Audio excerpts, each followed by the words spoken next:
Manju, I think all of you, and I see obviously many of my patients on this. Brad, special shout out to you and Laura.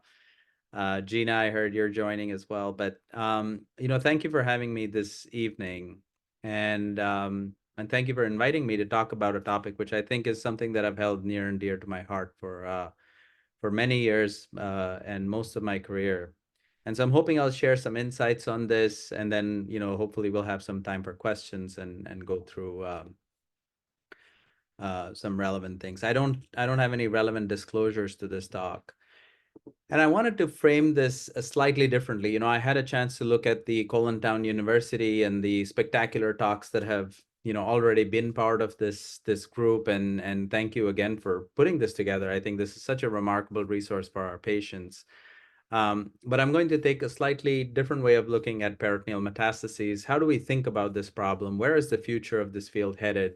And what should we do about where we are today? And so I think that's sort of the hope of this. And I was a young surgical attending. I just finished my fellowship, and I do have a disclosure. I'm sorry. I asked Betsy if I could have some surgical pictures and slides, so I have a few of these.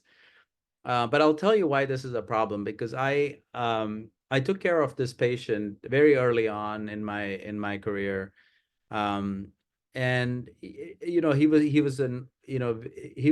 just a normal person who had a lovely family. They had three kids. His wife was a PA.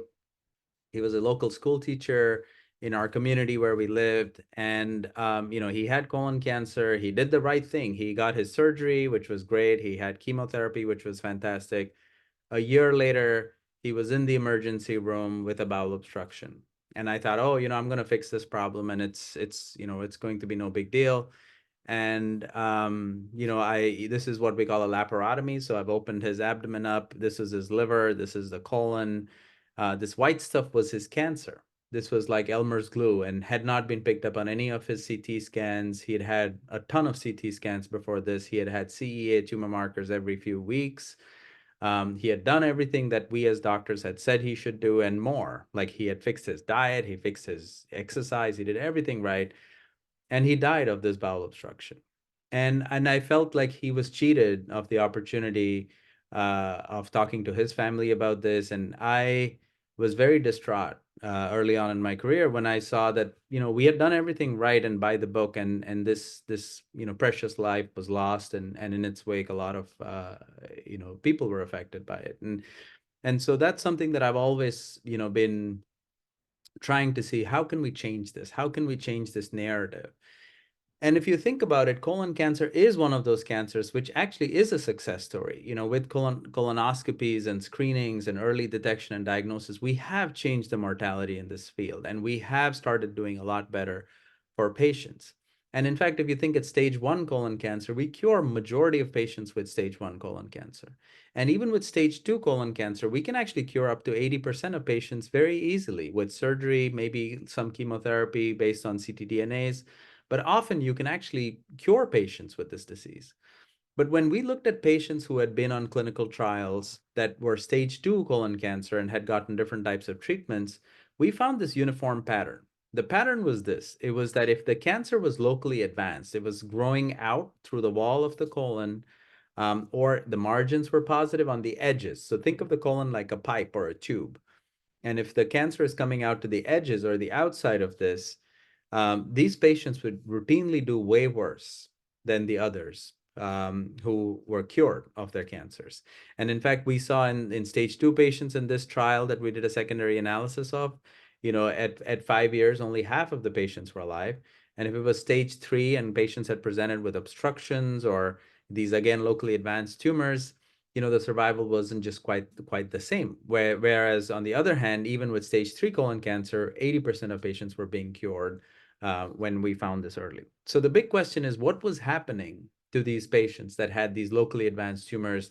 We would call it bad biology, but it was always this uniform phenomenon we saw in data, which is about a year from diagnosis or up to 2 years from diagnosis, they would develop some event which would then cause them to get sick and pass. And all of you probably know this, and if you don't, this is the NCCN guidelines. that I was at the University of Chicago before has now become an organization part of NCCN, and Yale is a part of NCCN. But this is what the experts are telling doctors across the country, doctors in training, doctors who are seeing you, about how to take care of patients with peritoneal metastases. The standard, the recommendation is, if they're not obstructed, keep getting chemotherapy. And if they are obstructed, then operate. Now, we know, and I certainly learned this early on in my career, that waiting until someone gets obstructed and then operating on someone is generally not very helpful. That is sort of like you've reached sort of the point where the kidneys have failed, or the heart has failed, or the lungs have failed. This is the intestinal failure. And you just don't want to get to that point. You want to be ahead of that. You want to somehow take care of the problem beforehand. And so that's really sort of where I've spent a lot of my time and effort trying to figure out, how are we going to find these cancers early? In a lot of these guidelines, and when we think about trials, when we think about patients with peritoneal metastases being represented, often patients are not part of big groups where you may have 10 liver metastases studies, you may have studies for lung metastases, but you just won't have as much for peritoneal metastases. And the assumption was, well, maybe they're not just that common. But that is not true. That narrative is not true. If you take about, and this is a study out of the Netherlands, 5,000 patients who had passed from colon cancer, they did autopsies of different types, and they found that almost 40% of patients with mucinous tumors actually had peritoneal metastases. So it's not an uncommon problem. It's just that we have sort of neglected, and that's my opinion, how to take care of our patients in the most optimal way when they have peritoneal metastases. So I think peritoneal metastases are much more common than we report. I think there's a lot of data to suggest it. If you look at NCCN guidelines, we still say it's 2%, which is actually a very gross underrepresentation of how common this problem is. If you think of the number of colon cancer patients in the US every year, 135 to 150,000, we think almost 20% of these patients might have peritoneal mets. So that's close to at least 25, 26,000 patients. If you think of the number of new pancreas cancer patients in the US, it's only about 40,000. So the number of peritoneal metastases patients that are in the US is not insignificant. But the number of clinical trials that are enrolling peritoneal metastases patients from colon cancer, zero. And so really think about this, what a remarkable space where we have to advance the field and make things better. So, the premise of my talk today is to talk a little bit about surgical therapies and talk about HIPEC and maybe answer some questions around it. But first, it's just important to understand what is this whole scenario. So back in 2000s, when we didn't have very good chemotherapy for patients from colon cancer, there was a small study done in the Netherlands. It was a multi-center randomized trial, which means patients were given a choice, or were randomized essentially to getting either chemotherapy at that time, which is 5-FU leucovorin, or get surgery. And so they could have surgery, and they had HIPEC with mitomycin, which was the chemotherapy that was put inside the abdomen. And lo and behold, it was a positive study. It showed that it actually doubled the survival of patients. It had patients who lived long. You can see the x-axis in these curves. I don't know how many of you are used to seeing these. They're called Kaplan-Meier curves. But this is like the 3-year mark. And you can see that patients were living longer and longer and longer. And this is way back in the 2000s. So this should have become standard of care. And many of you who are here may have certainly heard this or may not have heard this when you have spoken to other physicians. It isn't standard of care. And in fact, I showed you the NCCN guidelines where this is not even mentioned as part of the pathway as of now. And it was because there was a lot of nihilism. The surgical part of this clinical trial, 8% of patients actually died from these operations. So they were considered very high morbidity operations. The technique wasn't standardized. So as surgeons, if I said I'm doing surgery, it was very different than Dr. B doing surgery, very different than Dr. C doing surgery. And then, of course, industry brought forth the new chemotherapies, and we had new, FOLFOX, we had FOLFIRI, and then bevacizumab and regorafenib, and all these drugs that came through that kind of just then said, well, let's kind of, this is perhaps experimental in its treatment. And the concept of cytoreduction and what is a lot of cancer is also so variable. So like if you look at this frame over here, this is a patient that was referred to me from a general surgeon. They had told the patient they're going to live 3 months. They said, this is a lot of cancer that you have on your diaphragm. There's nothing we could do about this. Go get chemotherapy, get your affairs in order, and do that. But we've actually got techniques now where we can clean this out. This is called a peritonectomy. So this is actually, we're not, I tell patients this is like taking the paint off the walls of your, the room, or taking the wallpaper off the walls. It's essentially taking that off without actually destroying the walls itself. So this is the wall of the abdomen where the six-pack muscle of the rectus abdominis is. And we can actually shell that peritoneum out in its entirety without cutting organs, without cutting the liver, without cutting the diaphragm. We can actually remove this lining very cleanly. And so the same patient who had, a lot of cancer here, you can actually strip the entire diaphragm. You can see muscle fibers. For those of you that eat meat, will kind of recognize the skeletal muscle fibers that, diaphragm is over here. You can kind of peel the whole peritoneum off of it. So there's techniques of doing this, but, unfortunately, in the United States, we don't train all cancer surgeons to do this. In fact, very few cancer surgeons are trained in doing peritonectomies in the US. And so it is a big problem, because when one surgeon says, oh, I did a complete resection of all this stuff, it may mean something that is very different than if a second surgeon says, I removed all of this stuff. Compare this to, say, a liver metastases or a lung metastases, where once you cut it out, you can get a scan and see if it's been cut out properly or not. So that's a very easy way of, measuring quality. But in peritoneal metastases, it's way more difficult to do so. And, for those of you that are new to this, you may not have heard this, but there's a lot of controversy around using HIPEC, which is heated intraperitoneal chemotherapy. And this sort of came about because of the initial nihilism and the high morbidity that we talked about. But surgery got better, our technologies got better, and now, the mortality rates, or patients even dying from these operations, is very rare. Very few patients will actually die from these operations. And we're lucky we've never lost a patient from this surgery. But generally the national rates are still only around 1 to 2%. So it's not a very high risk surgery like it used to be. But this was a randomized trial, or a big experimental study, where patients were split into getting intraperitoneal chemotherapy with oxaliplatin, so the same oxaliplatin that some patients will get IV in the part of the FOLFOX, versus just having surgery alone. And the remarkable thing of this study was that at 5 years, almost about 30% of patients were alive. And we've seen this in our practice, where on an average, majority of our patients will live 5 years. And in fact, we have at least about 20 to 25% of our patients who will go on to get cured, even with stage 4 high burden disease of cancer. So it is something that's possible. That was a good signal, but it kind of brought out this whole concept of, is there, does HIPEC work? Is oxaliplatin the right drug? And so that's what, when you go see other doctors, you might hear this sort of like, oh, it's controversial, or we shouldn't use it, or we should use it. But really, this was oxaliplatin that was put in the abdomen. In the first study, it was mitomycin. And so it's still not resolved in terms of which is the best drug for this. But I think the key take-home point is that not all surgery is the same. Cytoreduction could mean different things for different surgeons. And as patients or advocates, caregivers, it's important to interrogate that. It's important to understand, what does that mean for the surgeon who's doing your surgery? Just like, you could go to a car mechanic who could fix it many different ways. You've got to obviously trust the brand, which is the institution where they are. But also, I think, interrogating a little bit about, what does surgery look like? What is your experience, and how do you think about this?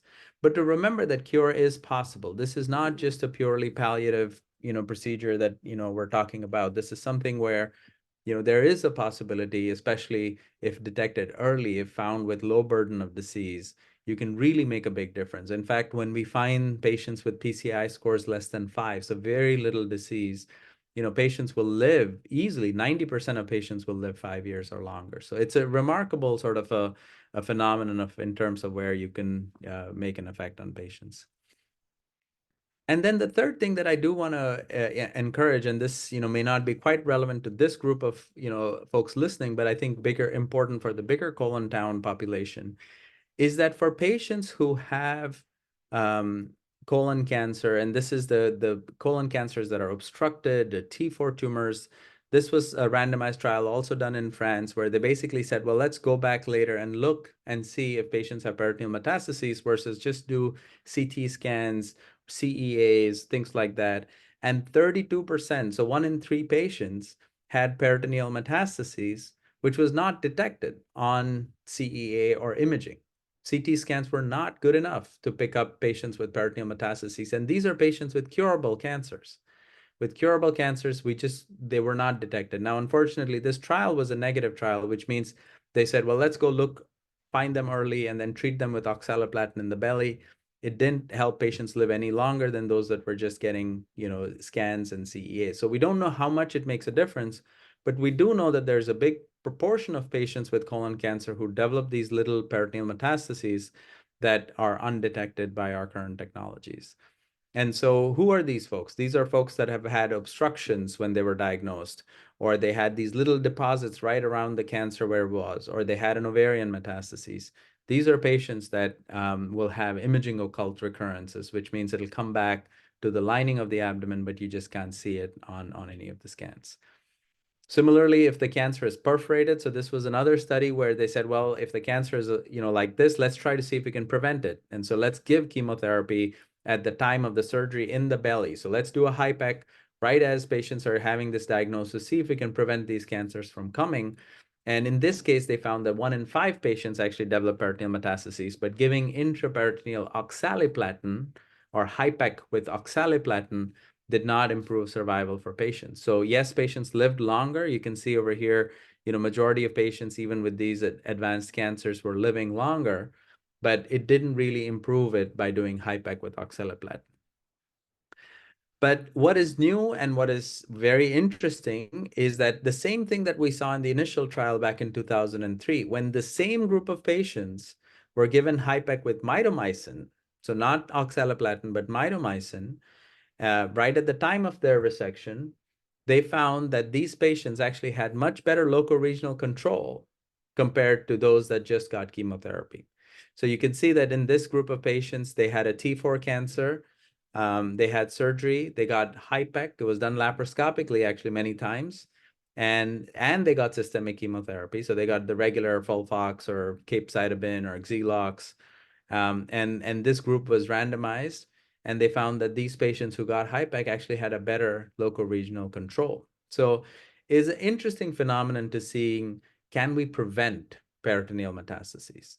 Is prevention possible for patients so that we can then prevent the morbidities of intestinal obstructions and blockages and things like that? And so I think this was a very interesting study that has just come out, which I think is spurring on research in this area.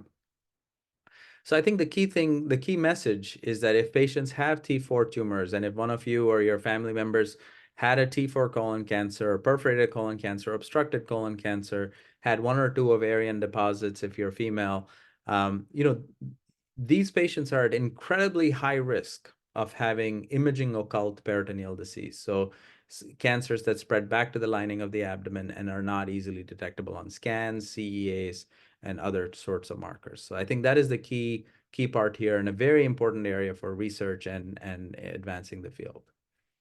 Now, this is the piece where I think patients, family members, and researchers, surgeons, all of us have to partner. If you look at why, and as doctors, how do we tell a patient, treatment A works, treatment B works? We do it by running randomized trials. We do big experimental studies where we're saying compare A to B and see how things work. And we did this study, and we looked at about 46,000 patients with colon cancer who have ever been put on a clinical trial. And the number of patients with peritoneal metastases was less than 1%. And even in that 1%, their outcomes were not reported. So just like you can imagine, if I studied, the reduction of cholesterol on a certain population of people and on 60-year-old folks, I cannot say that same drug would work on a 20-year-old. It's a very different phenomenon. Unless I've studied the drug in 20-year-olds, I don't know if it works in 20-year-olds or not.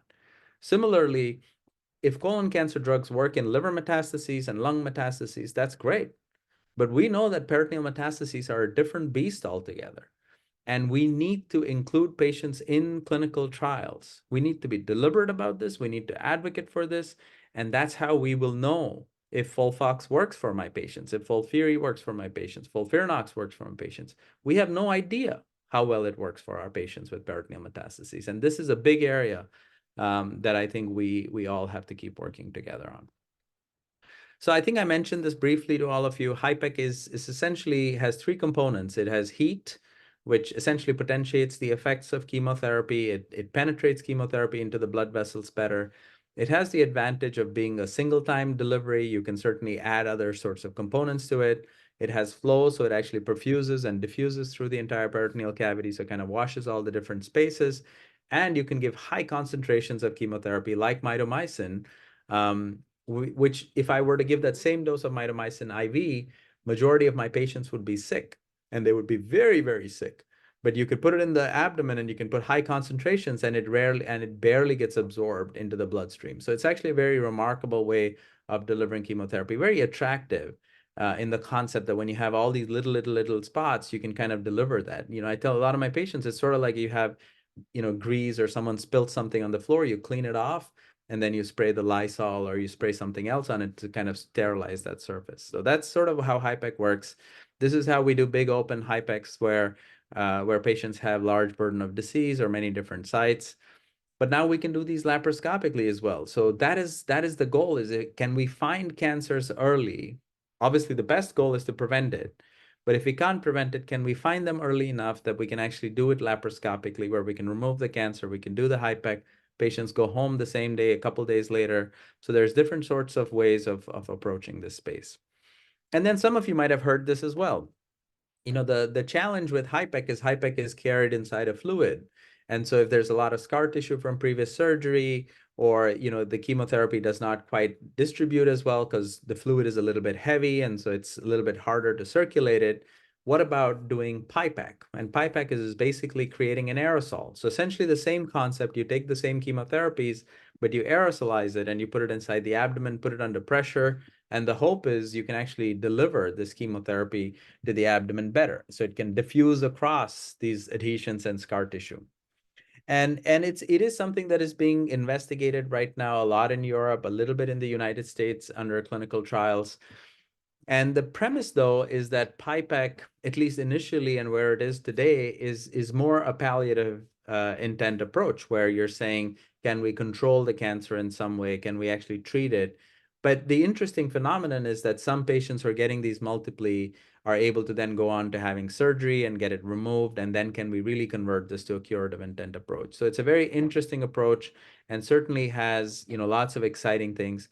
It does have drawbacks too, which is that when you're putting chemotherapy in the belly multiple times, while the goal is to diffuse across scar tissue, it can actually create a lot of scar tissue called peritoneal sclerosis. And it can cause the dreaded outcome that we are, trying to stay away from, which is a bowel obstruction. So that is sort of the big challenge of PIPAC.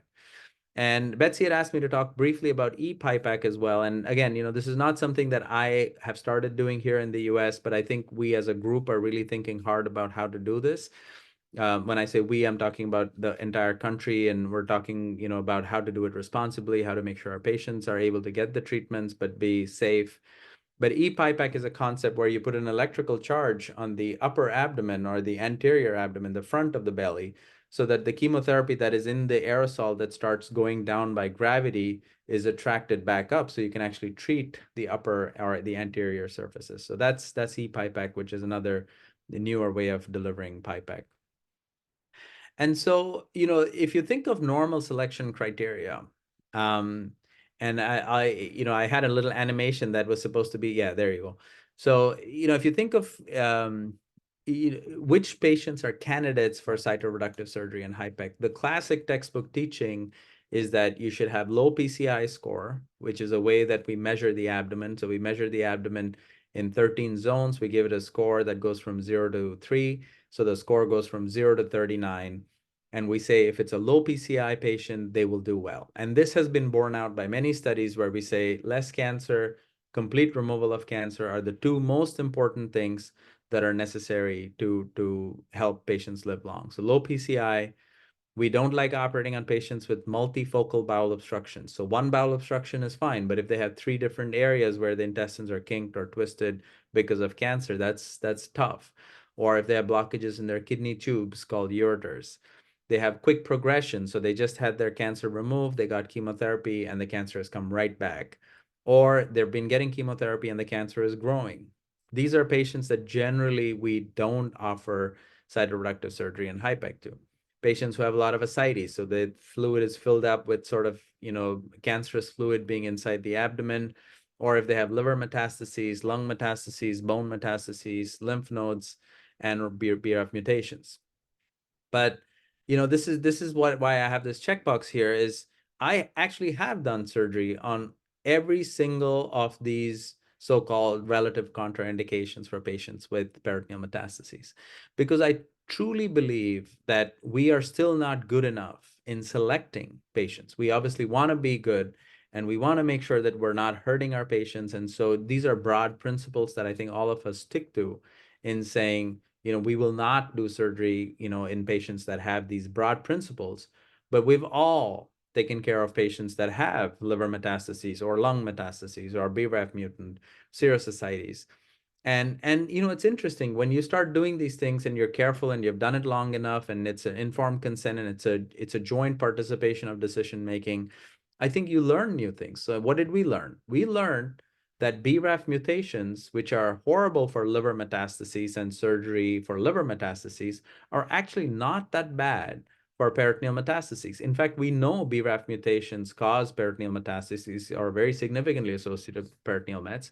But we found that actually it's the PIK3CA mutations that are worse for peritoneal metastases, not the BRAF.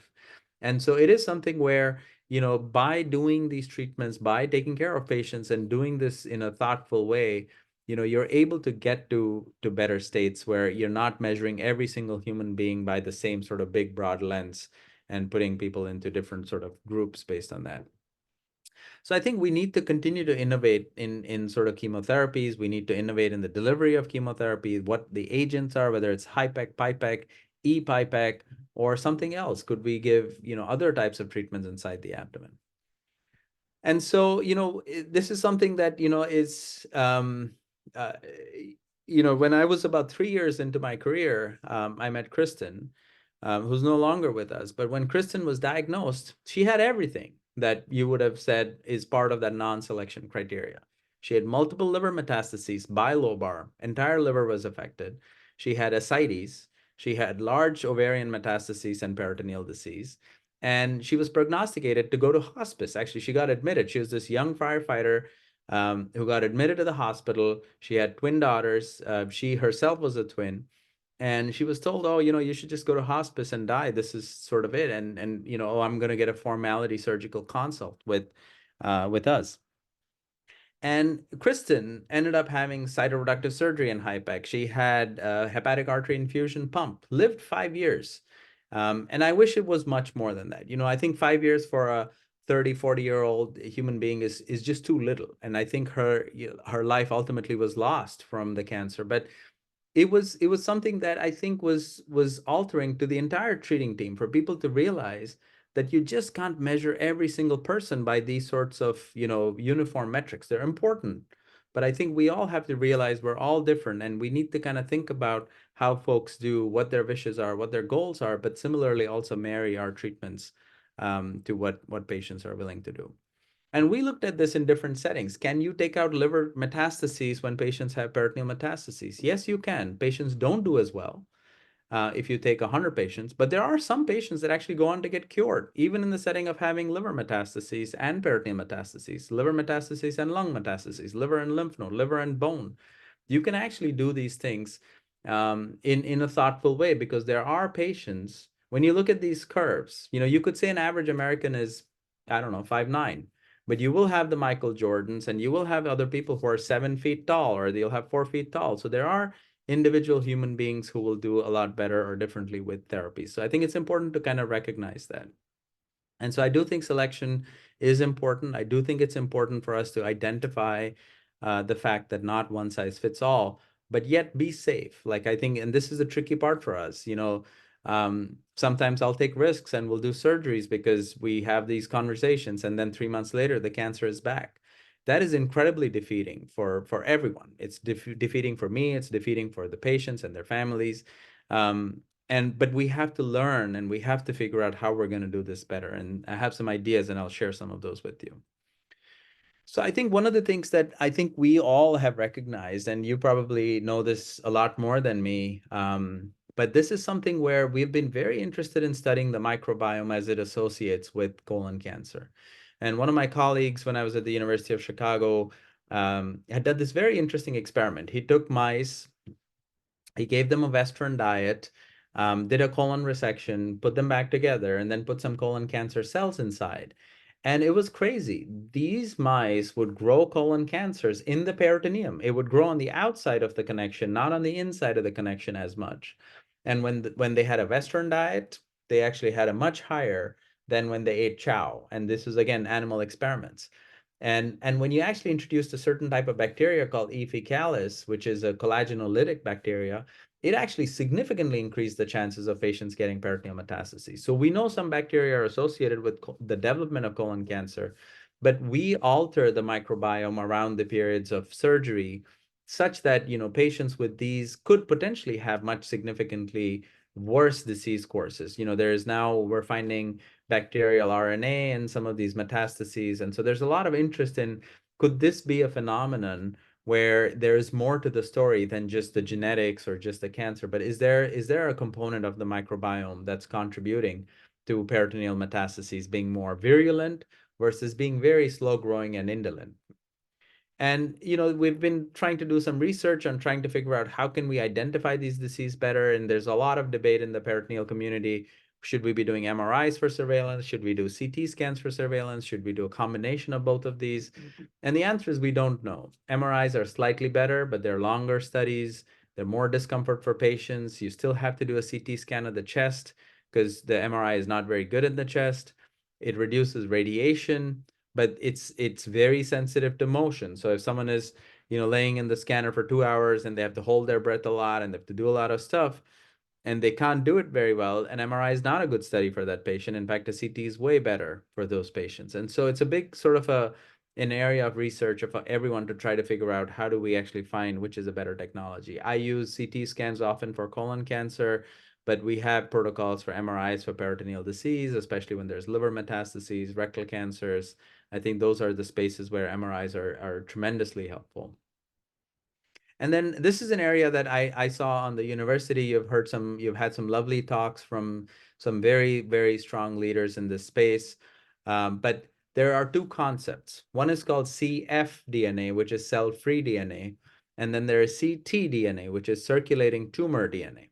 So if you don't have cancer, all of us have DNA in your bloodstreams. And this is just from cells reproducing, breakdown. You have like injuries, things like that. All of these things will reduce and release DNA in the blood. That DNA is not associated with cancer itself. It could be, but it could also be non-cancerous. And that is great for screening patients that don't have known tumors. So the liquid biopsy, you go to your primary care doctor, get a blood test, and like Star Trek, oh, you have a risk of colon cancer. That would be great. But that is cfDNA. Or if you have metastatic disease and you can't get a biopsy of it, you can study the mutations in the blood. ctDNA is actually looking at the tumor. So they take the tumor, they study the mutations, and then you can actually create a panel of mutations. And we use Signatera, which is about 13 mutations. And you could say, okay, this is sort of what is in the blood. It's great, but if the tumor starts evolving, there's resistance from the tumor, ctDNA doesn't work as well anymore. And so what we found was when patients had DNA negative before surgery, this is stage 4 cancer patients as well. So negative before surgery, negative after surgery, patients did tremendously well. We could cure patients. The x-axis here is 10 years. The patients were phenomenal. Like they would do awesome. If it's positive before surgery and then negative after surgery, those patients did well. Not quite as well as those that were negative, but they did well. And then, of course, if they're positive and they're positive, they did okay, but they had a much worse course than those that had negative all along. So I think that is something that you'll see continually, and I think this is evolving. So now when we see positives, we certainly have something called false positive, where sometimes they can go up for weird reasons, but the goal is that can you actually then keep doing things in an appropriate way, but also de-escalate therapy for those that don't need it. So we looked at patients who had CRS and HIPEC, looked at their ctDNA levels, and we used Signatera for this. And what we found was that this was obviously very sensitive. It was a 90% sensitive, so not 100%. So only 90% of the times we found peritoneal metastases with ctDNA. And this was better than CEAs for sure. And again, we found the same thing. When the ctDNA stays negative, patients do a lot better. And especially if it stays negative for the first year after surgery, that's really sort of the window where patients continue to do remarkably well. If the ctDNA turns positive within that first year, then usually we worry that the cancer is coming back, and are there things we can do to reduce that? And it helps find cancer early, but in my mind, it also helps us decide how we can be aggressive with therapies, and perhaps even in the future, tailor therapies based on sort of how the ctDNA levels are doing. And this is something that is just hot off the presses. It just got published like a few weeks ago. But this is something that, again, goes to that concept that peritoneal metastases are very different than liver metastases or lung metastases. When we measure the ctDNA levels in the blood, these are super low. Like they're usually less than what we call 1 mtm per ml, very low. The 0.01, 0.1, 0.2, 0.4, 0.8, it's like that. And that indicates to me that most of the cancer is contained inside the belly. And that's why treatments like surgery, HIPEC, I think are very attractive for the peritoneum. And that's why things like systemic chemotherapy may not work as well for patients that have peritoneal disease, as opposed to liver mets and lung mets, where the cancer has access to the bloodstream. It can easily shed its DNA into the blood, and you have much higher levels in patients who have liver mets, lung mets, bone mets, and lymph node mets. So it's a very dramatic sort of a difference that we've seen in patients between peritoneal disease and non-peritoneal disease. I think I'm going to leave you with 2 or 3 interesting thoughts, and then we can obviously spend some time looking at questions. But I think one of the big things we have learned is peritoneal metastases metabolize food very differently than non-peritoneal metastases. So we know that peritoneal metastases actually rely on things like the omentum for their calories, for their proteins. They use a lot of what we call oxidative phosphorylation. They use anaerobic metabolism. They need lactate. They need pyruvate. They need all these sort of unusual things because they need to somehow grow when they're inside the peritoneal cavity. And this is one of my colleagues, and they were studying this in ovarian cancer, and we now just did the experiment in colon and appendix cancer as well, where you can actually alter the fatty cells inside the abdomen, and you can kind of do CRISPR gene editing, and you can actually cut out those sort of sources of energy for these tumors, and then suddenly the tumors disappear. So not only can you intervene by giving chemotherapy, you can intervene by doing surgery, you can change the microbiome, but could you also change the way these tumors are being fed? And so I think very interesting research and sort of a lot of exciting way where this space is moving. And I think one of the things that we weren't looking for, but we found by serendipity, was that when we were giving patients intraperitoneal chemotherapy, we're giving HIPEC, we found that the peritoneum's immune system actually started changing. So we noticed that, when we think of using conventional immunotherapy, we want tumors to be immune sensitive. We want them to respond. We want the body's immune cells to prime and kill these cancer cells. And usually the cancer cells, they cloak themselves. So our T cells are not able to recognize these cancer cells very well. And so what checkpoint inhibitors or normal immunotherapy you hear about is really uncloaking these cancers, so your tumors actually find them, or your T cells find it and they kill the cancers. But for colon cancer, immunotherapy has not really worked very well, except when it's been what we call MSI high or the Lynch syndrome type colon cancers. And recently, the BOSPAT combination of immunotherapy may be starting to work. Some clinical trials with vaccines, like the KRAS vaccines, are seeming interesting. But one thing we found was that when you actually gave intraperitoneal chemotherapy, it caused the immune activation of cells around these tumors to be significantly higher. And in fact, you can see like in this panel, and this is a patient with appendix cancer, so not truly colon cancer, but you could see that in this panel on the C, you can see how the cancer, which sort of looks like this whitish sheet over here, or like this whitish sheet here, or these little white dots here, just disappears.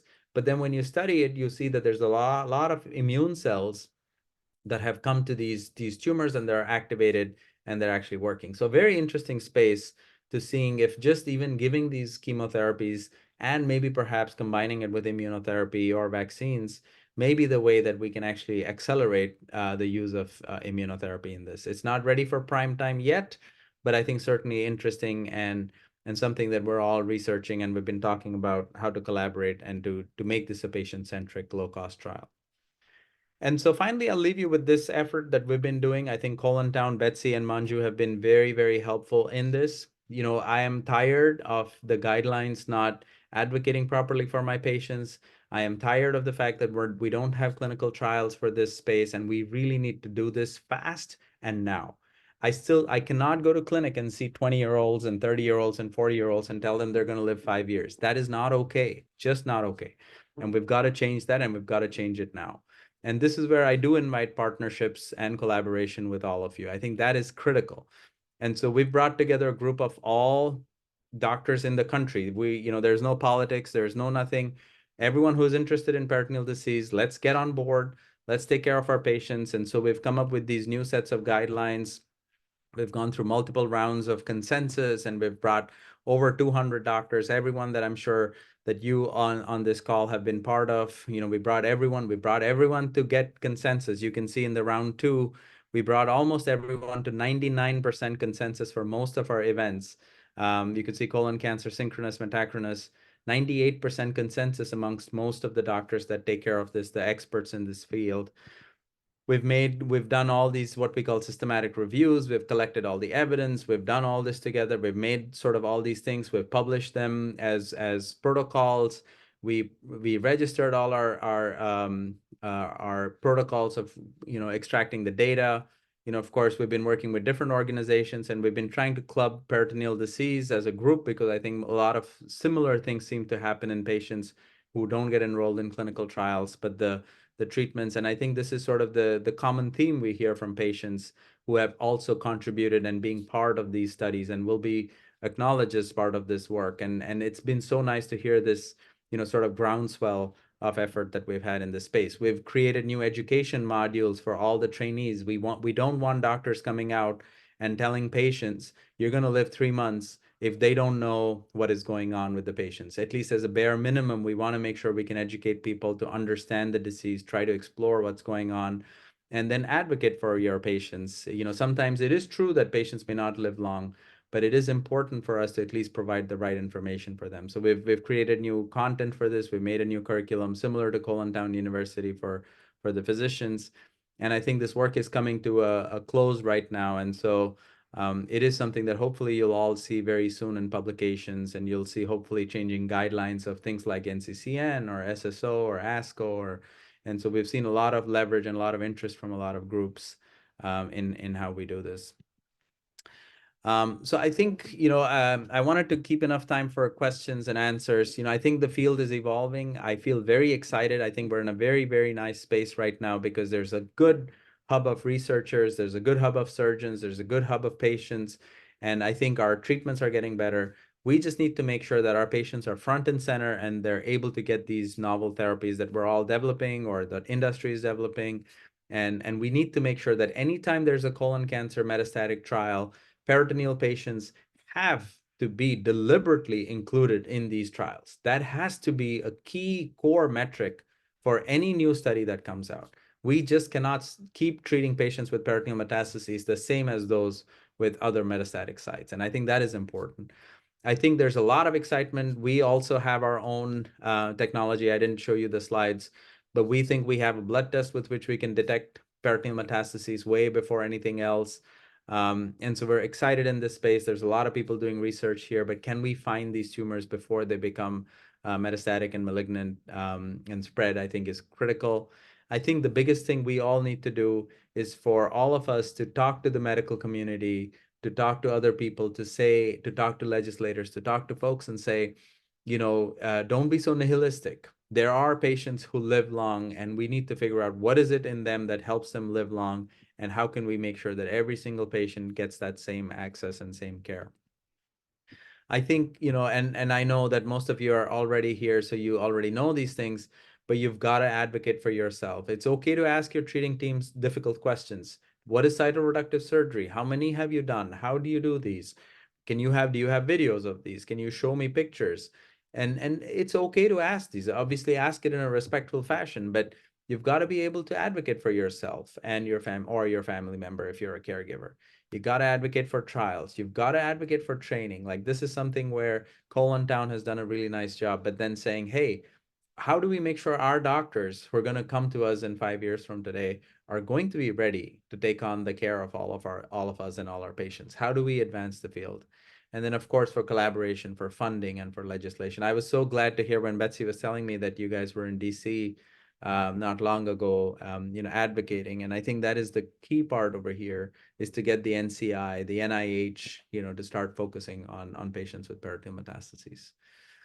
So this is my email address. I have to confess, I try to do my best to reply and get back on time. Sometimes I don't, and I apologize. I know Brad and Gina might be laughing a little bit in the background over there, but I'll try to do my best. But feel free to reach out, and this is our campus. If you guys come and ever want to come connect with our program, we're always happy to meet socially. There's a lot of fun places in New Haven to eat as well. So thank you again for your attention. We have a lot of questions for you. A lot of questions here in the chat. And thank you so much for everything that you said. Brad sends a thank you. Brad, I told him that you said he was the GOAT. He likes that. He thought that was funny. I'm trying to find, there we go with the chat. Okay.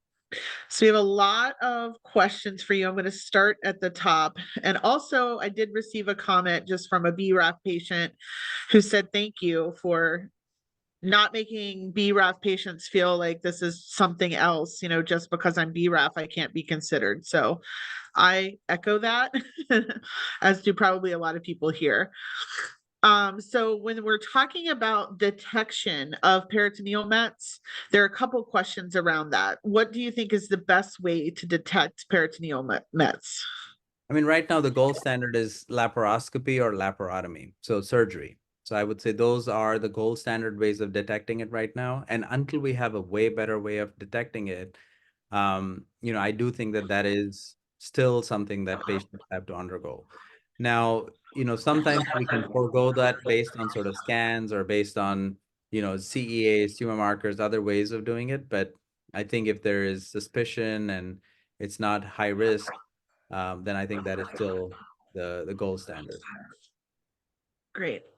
Um, and then this is, I think, a little bit along the lines of that, but I want to ask it anyway because it's a little bit different. Since CEA and scans are not great at picking up the peritoneal mets, the surveillance plan, like what surveillance plan do you recommend for high risk patients? And are there any other labs that could help?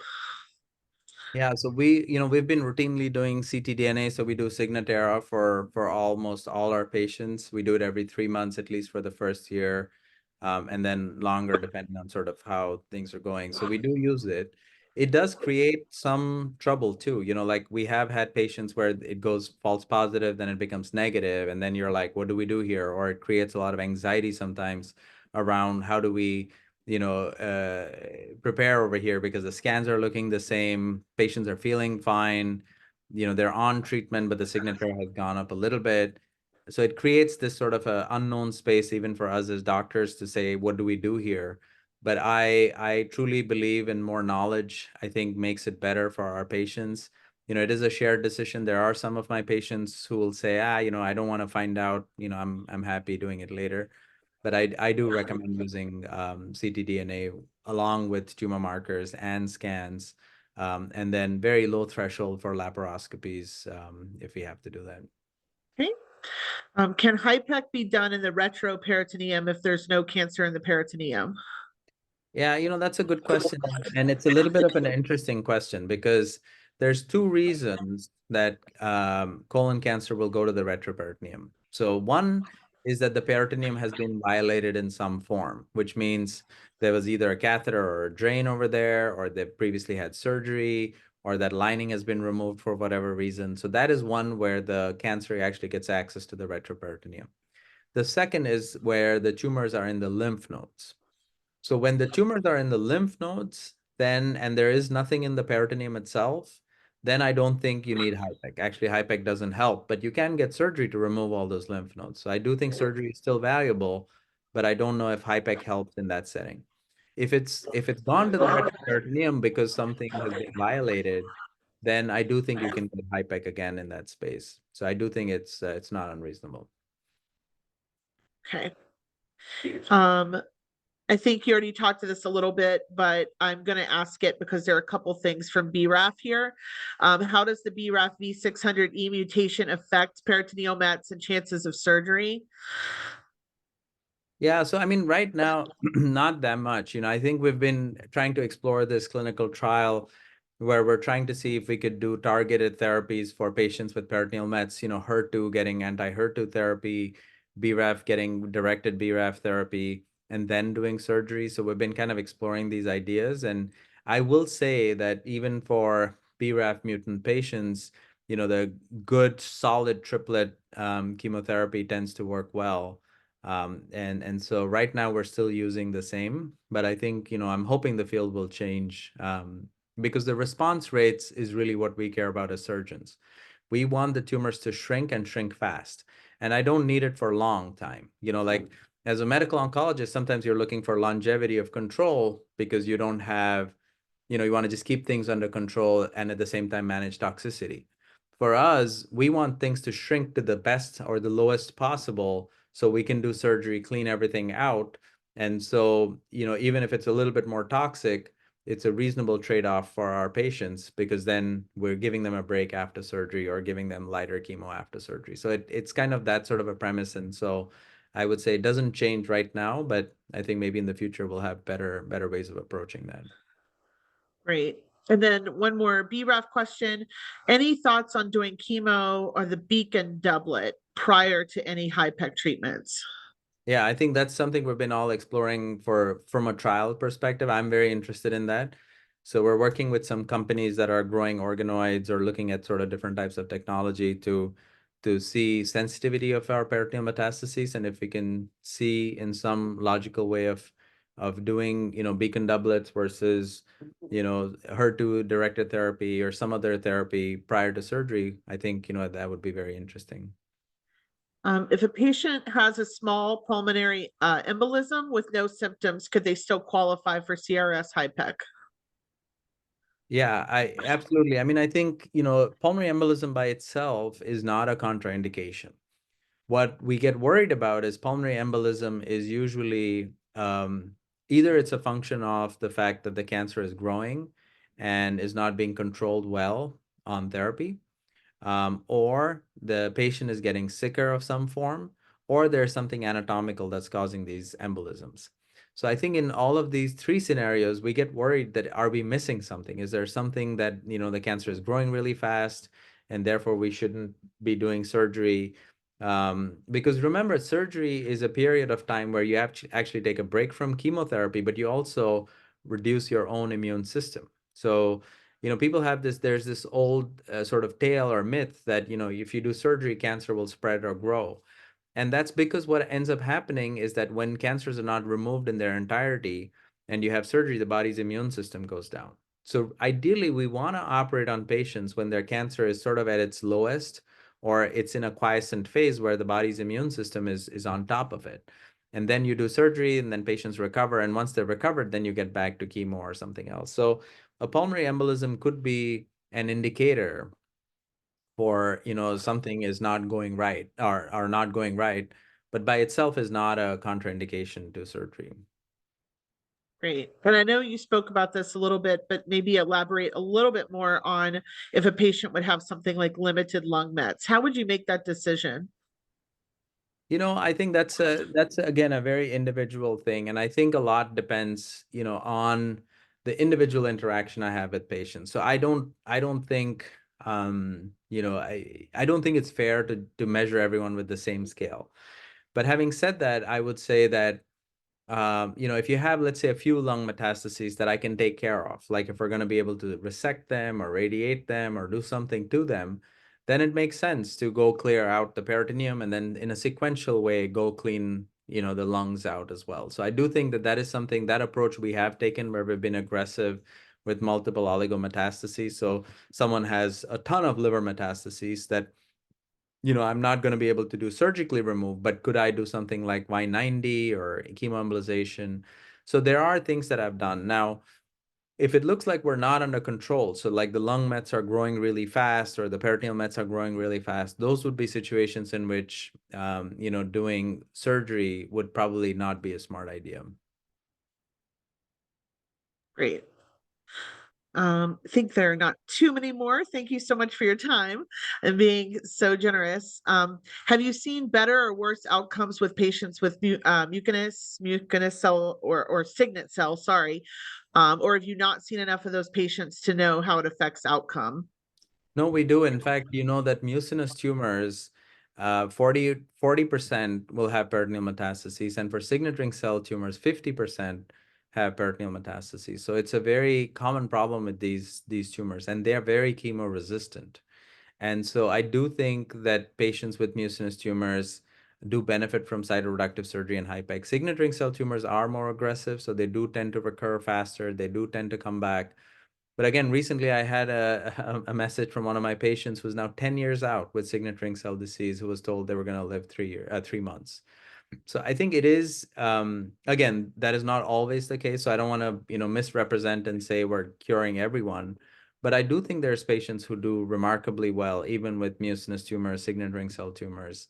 And so really just kind of being individualistic and making those decisions, the personalized medicine, I think, is critical. Have you noticed any relationship with celiac disease or patients going on gluten-free diets? Very good question. I don't know who asked this, but this is an area. So one of our medical students has discovered an association of our peritoneal metastases and certain cancers with autoimmune diseases, including celiac.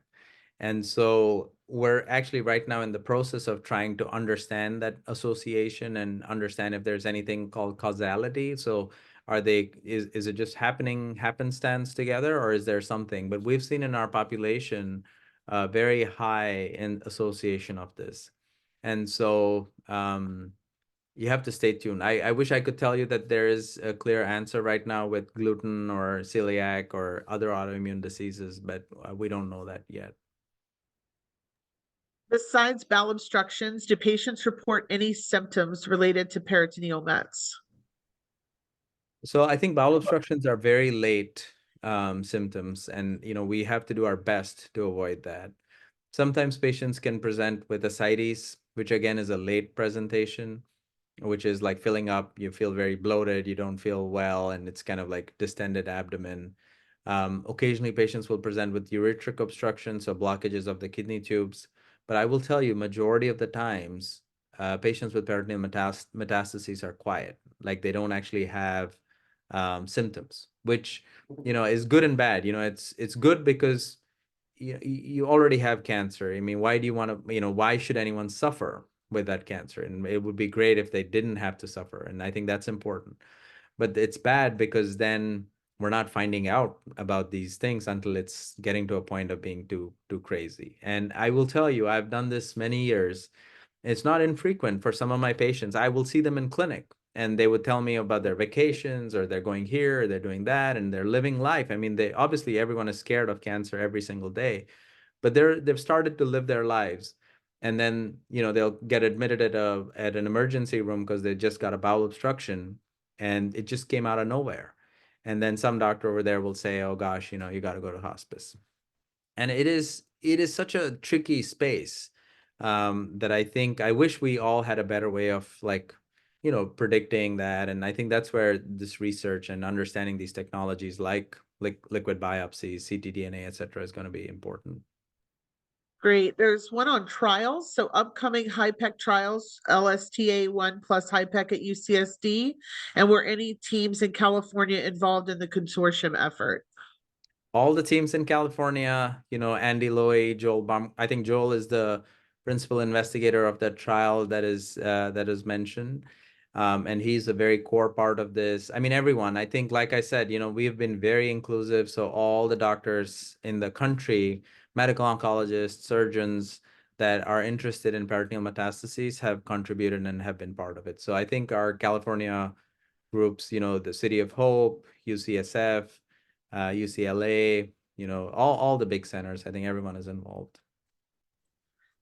Great. So for patients with locally advanced disease that have the risk factors you had mentioned in one of the slides, T4 tumors, perforation, deposits in ovaries, intestinal obstruction, etc., what can patients do proactively to keep their risk of peritoneal disease front and center during surveillance?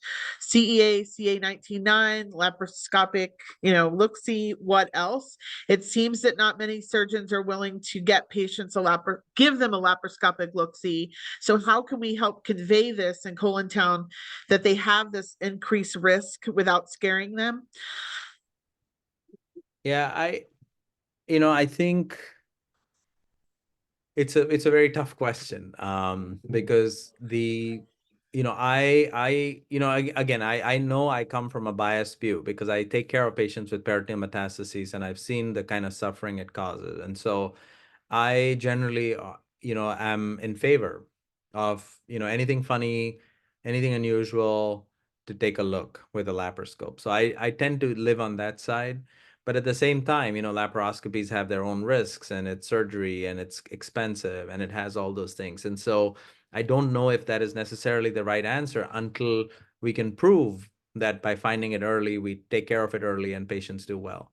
So I think it is a little bit of an individual sort of a conversation with patients to understand, their risk. I think what patients can do and should do, which are quite evidence-based interventions, obviously exercise is very critical. Yeah, it's a very understated mechanism of cancer prevention, but I think it's a very dramatic effect size. So people who stay healthy, fit and active, obviously eating a balanced diet with antioxidants, those are things that are very underreported, but I think are helpful.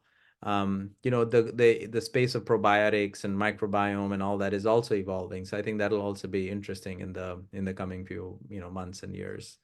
But I think I tend to err on the side of doing laparoscopies for patients like that. But I wouldn't say that is necessarily the right thing always, because we first have to make sure we're helping people live longer and beating the disease. So I'm going to give you a couple compliments before I ask the last few questions. So people are saying outstanding presentation, appreciate the detail and communication of options. And thank you very much. This is one of the best doc talks I've watched. Great information. So this is my second time listening to Dr. Turaga. Thank you so much for a great talk. So lots of love for you in the comments too. Just a couple more questions, if you don't mind. Let's see. And Misty has a question on what's the probability of recurrent peritoneal mets post HIPEC with TP53 and BRAF V600E? Unfortunately, high. We would quote numbers like 70%. Karen says, I have to drop off, but Dr. Turaga is the best. Thank you for the great presentation. There's no one like you, and we're lucky to have you as my husband's surgeon. I think it's important that you hear that. So can you talk a little bit about the link between colorectal cancer and immune diseases, like ankylosing spondylitis? Yeah, we're like I was saying, it's clearly we're seeing some association of GI cancers with autoimmune diseases. I think right now we're investigating the connection. So how can we interrupt that connection and perhaps use that information to use a different version of autoimmune or immunotherapy drugs? So I think that is active research going on. And I think just a lot of people thanking you for the great work that you're doing. Thank you for concentrating on this disease. Lots of things about that. If a patient has peritoneal recurrence post HIPEC, is a repeat HIPEC recommended? If so, is there a maximum number of HIPEC surgeries you would perform on one patient? I think it's repeat cytoreductive surgery and HIPEC is absolutely an option. I've done many on the same patient. So I think it just has to be right in terms of the frequency, the cadence, the recurrence, and if you feel like the treatment worked. So if the treatment works, see, like over a 10-year period, you could do many. Like there's no limit in terms of the number you have or can do. So you can get a lot. But it really has to make sense. Great. We have a question from Manju. I have heard that when patients get a diverting ostomy, in some cases, it may increase chances for peritoneal mets if they have not been seen at the time of the ostomy surgery. What are some of the things patients can do to advocate for themselves to avoid such situations? I think this is a very difficult scenario because I think, often when patients are going through their primary cancer resections and ostomies, um, they're very scared, right? I mean, and I've been on the other side of, cancer care with cancer affecting my family very closely. And I lost my dad to cancer not long ago. And it was very difficult being on the other side, like I'm sure many of you feel.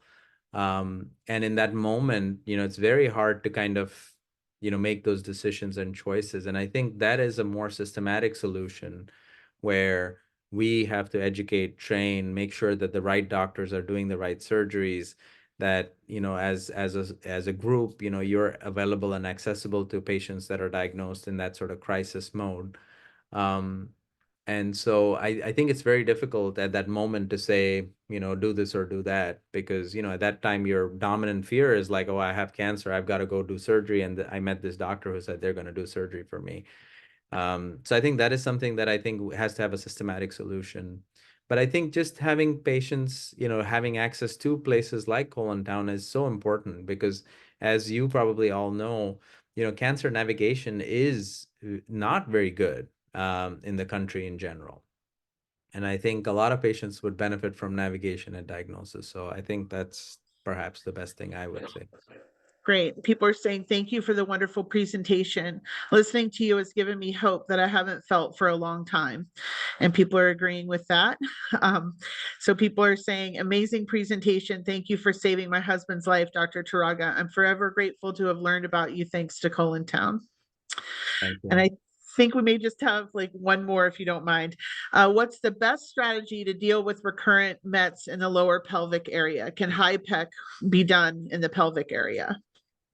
So it can, so HIPEC can be done in the pelvis. I do think for pelvic recurrences, you need a good surgical expertise. So I think many times, and again, this is a frame of reference because I'll see patients that someone will say is unresectable, but actually it is resectable or is removable. So I do think that, getting um, getting a good technical expertise in that space is important. Just like, for liver mets, what some doctors might think are not metastatic or resectable are resectable for other groups that do it often. So I would say that's just something that, to keep in mind. Great. And the last one, so when looking at clinical trials, do they not typically consider peritoneal Mets as a measurable tumor if the patient doesn't have Mets anywhere else? Correct. So that's why they don't get on trials easily. Understood. Well, I want to thank you too. I don't know that I've ever seen a doc talk with this many comments of love and appreciation. It's really heartwarming to see. So, you have a lot of fans in Colon Town, and I think you've done such a wonderful job tonight and been so generous with your time. Thank you. I can't thank you enough. So, just thank you from the bottom of my heart. Of course, we recorded this. We will edit, and we will be able to post this and share with patients, for many years to come. So thank you for this dose of hope and all of the great science and everything that you're doing. I know that we all appreciate you very much. Thank you very much. Thanks, Betsy, and thank you, everyone. Thank you. Good night.